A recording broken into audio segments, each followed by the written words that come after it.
Greetings, Mark Brown here. We're going to be looking at how we can add a page border right here in our Microsoft Word document. Alright, so if you notice right up at this place here, you notice you have the tab. So what we want to focus on right here is the design tab. So when I click on the design tab, you're going to come all the way to your right. You notice there's a background. Alright, if you notice it's a border, you want to click on the border. Now when you click on the border, this is what come up. You can actually use the cursor and move it over here. You can put box border shadow.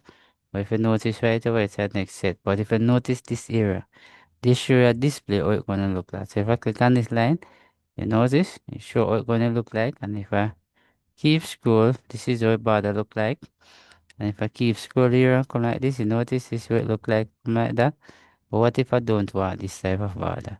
I can come all the way down here. You notice that none. Click. Notice these are pretty border. Click.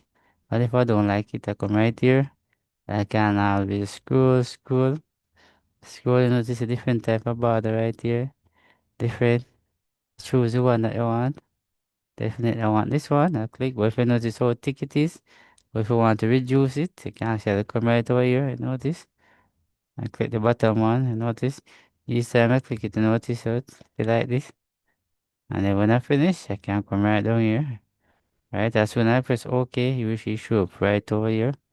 Notice I click on OK, so this is where you actually add a border right here in your Microsoft Word document.